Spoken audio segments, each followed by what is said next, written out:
আসসালামু আলাইকুম, Fahmida's little kitchen and ব্লগসে সবাইকে স্বাগতম। ছোট্ট একটা ভিডিও নিয়ে হাজির হয়েছি। সারা বছর কিভাবে আপনারা টমেটো সস বাসায় বানিয়ে খেতে পারবেন। বাজারের কেমিক্যালযুক্ত সস না কিনে বাসায় কিন্তু এরকম সুন্দর টমেটো সস আপনারা বানিয়ে খেতে পারবেন। এরকম পাকা টমেটো তো এখন খুবই রিজনেবল প্রাইসেই মার্কেটে পাওয়া যায়। তো চলেন আস্তে আস্তে আমি রেসিপিটা শেয়ার করি যে কিভাবে এই ফুল প্রসেসটা করছি টমেটো সস বানানোর। প্রথমে আমি টমেটোগুলো খুব ভালো মতন ক্লিন করেছি, কারণ কাটার পরে ধোয়াটা একটু ঝামেলা, যার কারণে আমি আগে থেকে খুব ভালো মতন ক্লিন করে ফেলেছি। এখন পানি ঝরিয়ে রেখে দিয়েছি, কারণ টোটাল সসটা আমি পানি ছাড়াই বানাবো। তো প্রথমে হচ্ছে আমি এই টমেটোগুলো 4 ভাগ করে কেটে নেব।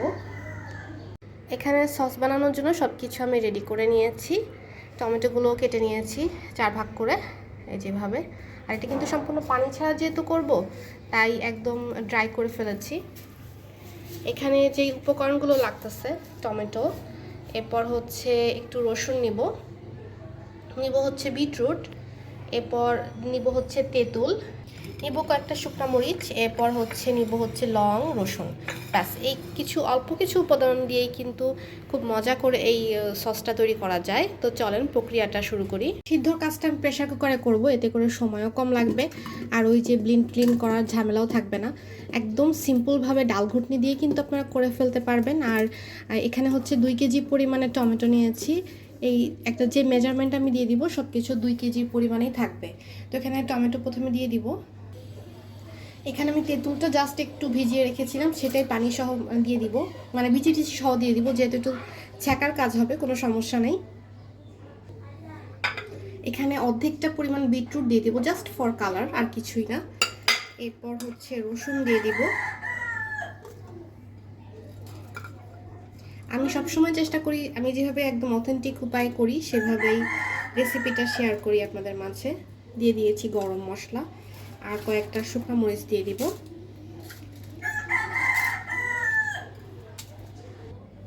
এখানে 1 চামচ পরিমাণ হলুদ দিয়ে দিলাম। 2 কেজির জন্য এখানে আমি 2 টেবিল চামচের মতো লবণ দিয়ে দিব। ব্যাস, এটাকে হচ্ছে আমি পানি ছাড়া সিদ্ধ করে নেব। জাস্ট 5 থেকে 6টা সিটি দিলেই দেখবেন এটা একদম নরম হয়ে গেছে। তারপর প্রক্রিয়াটা দেখাচ্ছি, দেখি কি অবস্থা। দেখেন আমি কিন্তু 1 ফোঁটাও পানি দেইনি, তারপর কতগুলো পানি বেরিয়েছে। এই যে এরকম ডাল ঘুটনি কিন্তু সবার বাসায় থাকে, জাস্ট এটা দিয়ে একটু ঘোটা দিলেই হয়ে যাবে, খুব সুন্দর মিশে যাবে। ব্যাস, এখন এটাকে একটু ঠান্ডা করে দেন ছেঁকে নেব আমি ছাঁকনিতে। আমি যেটার ভিতর জাল করব টমেটো সসটা, সেটার ভিতর একবারে ঢেলে নিব, মানে স্টেইন করে নিব। বিসমিল্লাহ।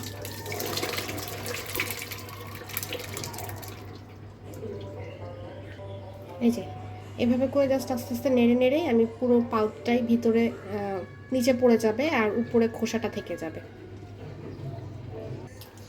এই যে ঠিক এভাবে করেই ছেঁকে নিব, হয়ে গেছে।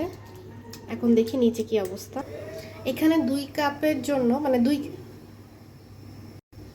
এখানে 2 কেজি পাল্পের জন্য, 2 কেজি থেকে তো সম্পূর্ণ 2 কেজি বের হয়নি, যতটুকু বেরিয়েছে, মানে 2 কেজি টমেটোর জন্য এখানে আমি প্রায় 6 টেবিল চামচ সিরকা দিয়ে দিব, হোয়াইট সিরকা।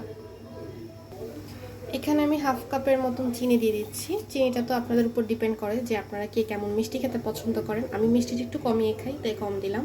আপনারা বাড়িয়ে খেলে বাড়িয়ে দিবেন। আমি যেহেতু একটু কর্নফ্লাওয়ার ছাড়া বানাবো, এটা কিন্তু সময় লাগবে আস্তে আস্তে ঘন হতে। এই চিনিটা মেল্ট হবে, এরপর হচ্ছে আস্তে আস্তে এটা ঘন হবে। এটা কিন্তু এখনো লিকুইড ভার্সন আছে। এই যে এটা পরিপূর্ণভাবে হয়ে গেছে প্রপারলি, যে দেখেন কত সুন্দর হয়েছে কর্নফ্লাওয়ার ছাড়াই। আর এখন আফসোস হচ্ছে যে আরেকটু বানাইলে ভালো হতো, এত সুন্দর টেস্ট আসছে। আমি তো টেস্ট করে দেখেছি, এই যে দেখেন কতটা ঠিক হয়েছে। তো আপনারা কিন্তু বাসায় খুবই ইজি ওয়েতে এটা বানাতে পারেন, একদম বাজার থেকে কেনা সস না খেয়ে, কেমিক্যালের সস না খেয়ে একদম পিওর টমেটো সসই খাবেন। এই যে দেখেন, এটা যখন এরকম বুঝবেন যে ভাগ হয়ে আসছে, তখন মনে করবেন যে হয়ে গেছে।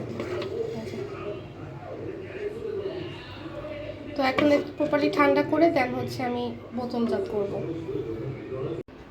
দেখেন জাস্ট কালারটা একটু দেখেন, কি সুন্দর মাশাআল্লাহ। একদম প্রপারলি ঠান্ডা হয়ে গেছে। এখন একটা টিপস দিয়ে দিই, সেটা হচ্ছে এই সসটা বানিয়ে সবসময় আপনারা কাচের জারেই সংরক্ষণ করার চেষ্টা করবেন, এবং অবশ্যই কাচের জারটা যাতে যখন রাখবেন প্রপারলি যাতে ড্রাই হয়ে থাকে এরকম, এবং প্রপারলি ক্লিন হওয়া থাকে। তো আমার সসের বোতল ছিল, সেগুলোই হচ্ছে আমি এখন রাখবো, সেগুলোর ভিতর রেখে দিব ঠান্ডা অবস্থায়। তো আমার কাছে এরকম কাপা আছে, এই কাপা দিয়ে হচ্ছে আমি ঢেলে নেব। আর একটা কথা, যখন হচ্ছে আপনারা এই সসটা ইউজ করবেন ফ্রিজ থেকে নামিয়ে তারপর ইউজ করবেন, আবার কিন্তু ফ্রিজে রেখে দিবেন। মানে ফ্রিজে রেখে আপনারা মূলত এই সসটা ইউজ করবেন, তাহলে অনায়াসে 6 থেকে 7 মাস আপনারা ব্যবহার করবেন, কোনো সমস্যা হবে না। আরেকটা জিনিস, আপনারা যখন এই সসটা খাবেন তখন হচ্ছে শুকনো চামচ ব্যবহার করবেন, ভেজা কিছু ইউজ করবেন না। তো আমি আস্তে আস্তে হচ্ছে এই সসটা ঢেলে নিব।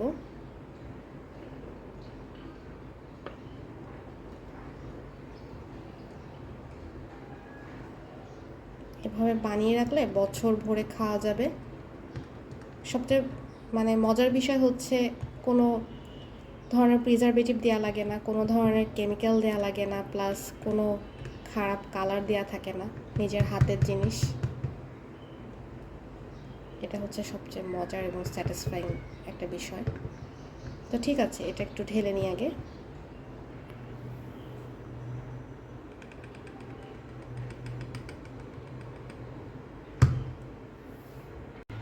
এই যে আমার বোতলজাত হয়ে গেছে। এখন এটা আমি ইজিলি 6 মাস থেকে 7-8 মাস ফ্রিজে রেখে খেতে পারবো। এই যে 2টা জার হয়েছে।